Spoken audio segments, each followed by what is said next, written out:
भाई मैं आपको बताऊँ यार, यहाँ से मुझे खुशबू आ रही है। मुझे नहीं पता, मैं पहले भी आया हूँ, पर यहाँ से आज मुझे खुशबू आई है। तो क्यों आ रही है इसका मुझे नहीं पता। अगर कोई कर्ज वाला आ गया तो उसका कर्ज दे दिया, किसी की बच्ची की शादी नहीं हो रही तो उसकी बच्ची की शादी करा दी। ये पूरी बातें इब्न बतूता ने अपनी किताब में लिखी थी बलबन के लिए। कैसे हो दोस्तों, एक और व्लॉग में स्वागत है आप सभी का मेरे YouTube channel Mohammad Asif vlog पर। और आज भाई मैं हूँ महरौली परिसर में एक बहुत ही अजीम शख्स के मकबरे पर, और भाई उसके बसाए हुए एक छोटे से शहर में। जब तक मैं उस शख्स के और उसके बसाए हुए शहर के बारे में आपको बताऊं, रिक्वेस्ट है कि यार चैनल को सब्सक्राइब कर दे और बेल आइकन को प्रेस कर दे, ताकि जब भी कोई नई वीडियो आए उसका नोटिफिकेशन आपके पास पहुंच जाए। ये हुआ शहर, ये देखिए बिल्कुल खंडर।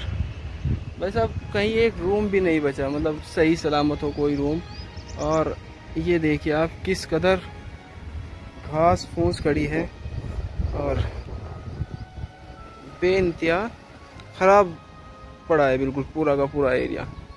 पत्थरों के सिर्फ अवशेष बाकी है, ऐसे छोटी छोटी दीवारें और ये छोटे छोटे खंडरात बाकी है, बाकी यहाँ पर कुछ भी नहीं बचा। इस शहर का नाम था दारुल अमन, जो कि ममलूक सल्तनत या गुलाम वंश के शासक बलबन ने इसको बसाया था। 1266 से लेकर 1286 तक उसने दिल्ली सल्तनत पर हुकूमत की, और उसी दौरान उसने इस शहर की स्थापना करी थी। ये देखिए आज उसका बसाया हुआ शहर किस हाल में है। और ये एक पूरा छोटा सा शहर था महरौली परिसर में, और भाई ये बिल्कुल बर्बाद हो चुका है। यहाँ आपको आने में भी डर लगेगा, क्योंकि इतना घास फूस और झाड़ियाँ खड़ी है यहाँ पर, बिल्कुल बहुत ज़्यादा। पत्थरों की छोटी छोटी कटी फटी दीवारें, और यहाँ पर कुछ नहीं है। आज एक रहस्यमयी माहौल बन चुका है यहाँ पर। बहुत ही ज़बरदस्त और प्यारा माहौल रहा करता था यहाँ पर। लोगों की हलचल हुआ करती थी। यहाँ जो बादशाह थे वो रहते थे, और उनके जो शागिर्द थे, उनके वजीर और उनकी पूरी सल्तनत के जो आला अधिकारी थे वो इसी दारुल अमन में रहा करते थे। और वो बादशाह यहीं पर बैठकर अपने लोगों के साथ इंसाफ किया करते थे। लेकिन आज ये ज़मीन और ये पूरा जो इलाका है वो खंडर हो चुका है। इसमें एक भी कोई रूम ऐसा नहीं है जिसमें कोई छत हो। पूरा का पूरा गिर चुका है। कम से कम 700 साल हो चुके हैं इसे बने, और ये बर्बाद हो चुका है बिल्कुल। कई बार इसमें काम कराया बादशाह और राजाओं द्वारा, इसमें काम कराया गया, पर ये नेस्तो नाबूद होता रहा। अभी सिर्फ इसमें खंडरात बचे हुए हैं। रास्ता इसमें आने जाने का नहीं है। ये एक पगडंडी सी है, इसी के सहारे आप इसके अंदर आ सकते हैं रास्ता, या फिर आपको दूसरी तरफ से आना पड़ेगा। चलिए उस सुल्तान के मकबरे की तरफ चलते हैं और आपको दिखाते हैं कि वो मकबरा कैसा है। इब्न बतूता अपनी किताब में लिखते हैं कि ये बादशाह जो यानी कि बलबन बादशाह हुआ है, ये बहुत ही इंसाफ पसंद बादशाह था। और कहते हैं कि ये इसमें नीचे उतरने का रास्ता है, और ये देखिए। और भाई ये मकबरा है बलबन का, ये टूट चुका है, और ये मकबरा बलबन का है। अभी उनकी जो कब्र है वो यहाँ थी इसके बीच में, जो कि अभी दिखाई भी नहीं पड़ती। ये देखिए ये कब्र है, और ये फिलहाल दिखाई भी नहीं पड़ती। इस पर पहले एक बहुत बड़ा गुम्बद हुआ करता था जो कि टूट चुका है। ये देखिए भाई, ये यहाँ पर कब्र थी और ये भी टूट चुके हैं। ये इसका मुख्य दरवाज़ा था, और वहाँ से रास्ता, इसमें मेन रास्ता आया करता था। ये देखिए बहुत बड़ा था ये पूरा मकबरा।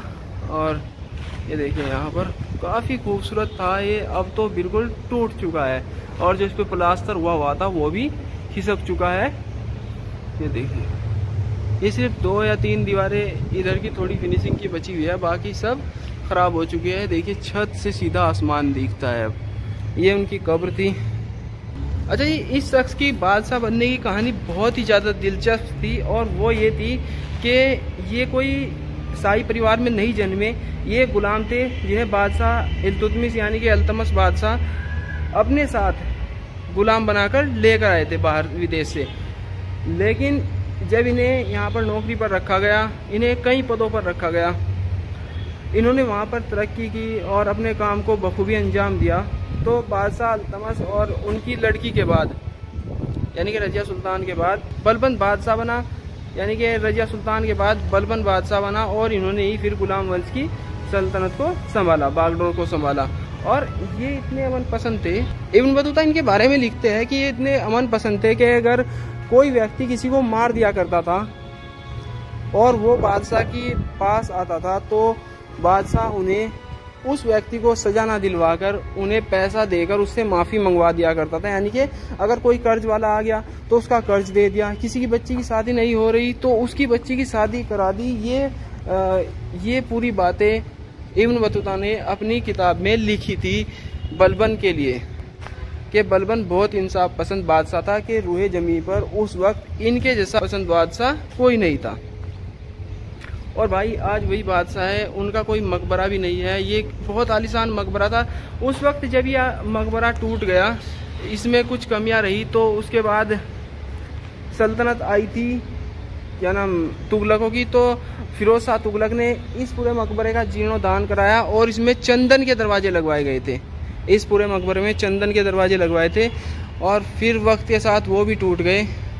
और भाई ये जो कब्र है ये इनके बेटे की कब्र है, ये बलबन की कब्र नहीं है, ये इनके बेटे की कब्र है। और ये भी पूरा जो मकबरा था ये वाला, ये भी ऊपर से बंद था, पर इन पे कोई गुम्बद नहीं था। गुम्बद इसी वाले मकबरे पे था पीछे। ये दो छत थी, साइड में जगह थी और एक ये जगह थी। ये देखिए यहाँ पर, ये फिर बाद में सरकार ने इसे मॉडिफाई किया और इसे बनाया।